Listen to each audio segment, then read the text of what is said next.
So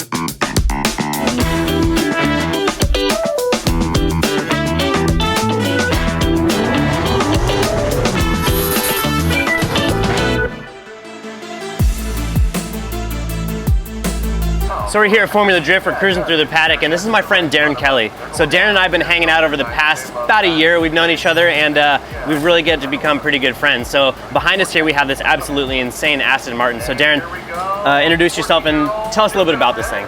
Yeah, so I'm Darren Kelly from New Zealand. Come up here first year in FD last year. Built a car with the Harder Racing team up here, who's based in the US, and it was basically a team project getting together, creating something unique. So the Harder Racing is a GT3 and GT4 racing team, IMSA and SRO over here in the US. We ended up with this car from basically getting it as a parts car for their other cars that they're racing in the series. They took all the parts out that they need, which was nothing that we would have needed for FD. Sure, right. And ended up with a V12 twin supercharged 1100 horsepower monster of a motor, and the guys have completely designed the steering, geometry, suspension. We run a RTS 6-speed sequential gearbox. Oh yeah, cool. Bolted straight to the winters in the rear, so like a transaxle setup. Yeah, it's cool, and it's starting to get there now, and we've like continued to progress it, and yeah, it's getting better and better. Dude, not to mention probably one of the most insane sounding cars on grid. So picture my two JZs, just one. He's got basically two JZs glued together.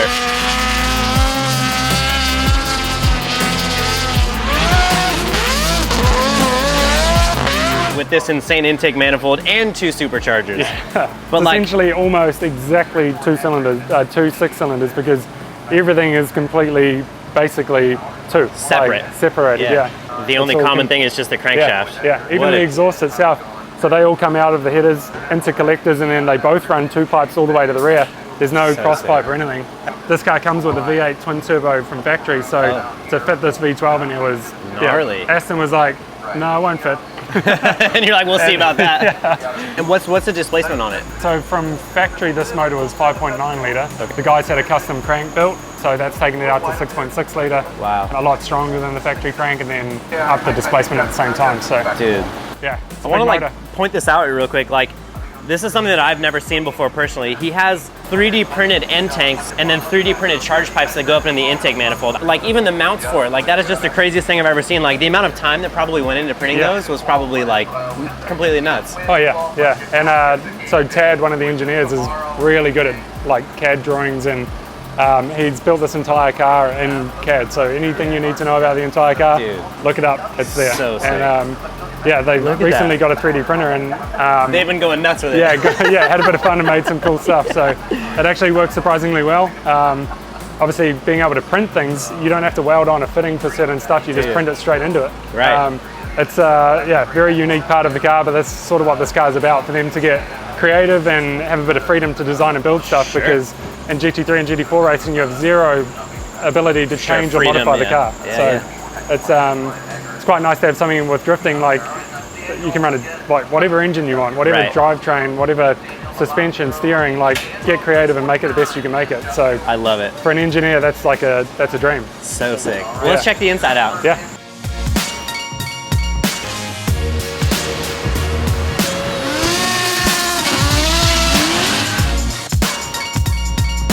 So my first time sitting inside of this thing, I've been around this thing for over a year now, and I've never been anywhere near the inside. This is pretty crazy. It feels like a freaking spaceship or something. Yeah.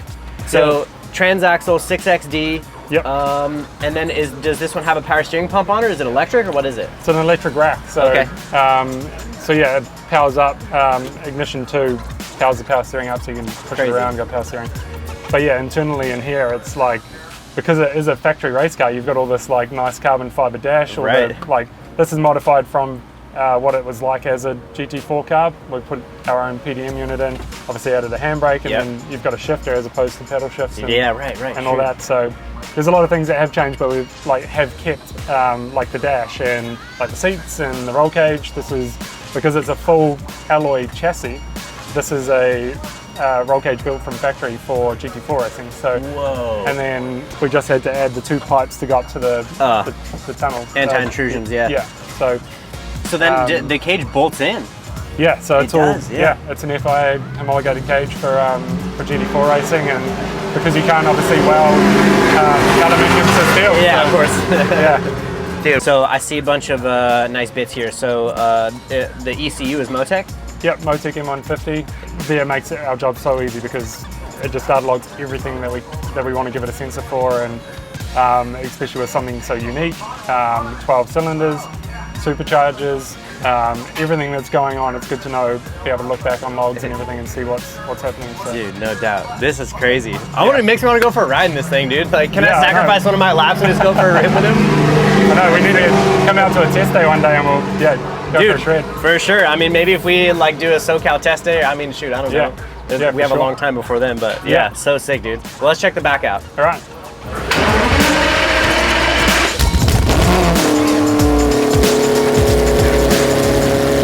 All right, so just a couple things that I see very first.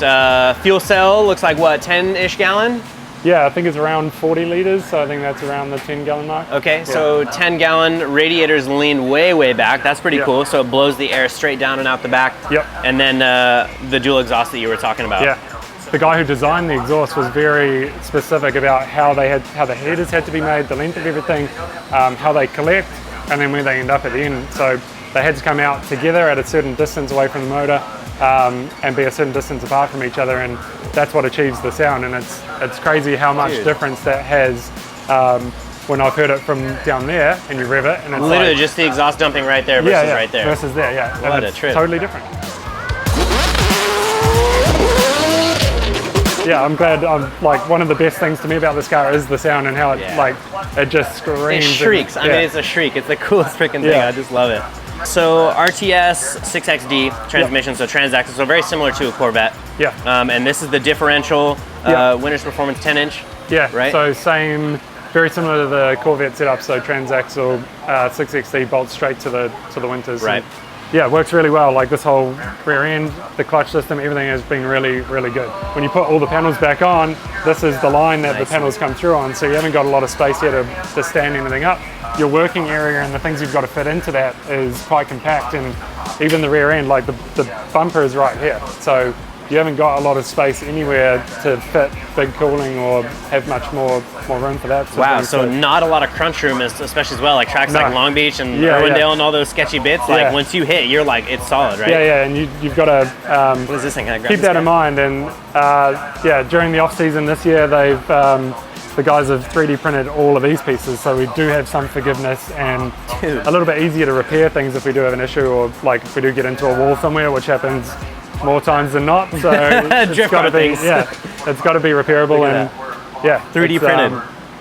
So that piece goes on the corner, and then we've got the boot lid down there, which is all 3D printed as well.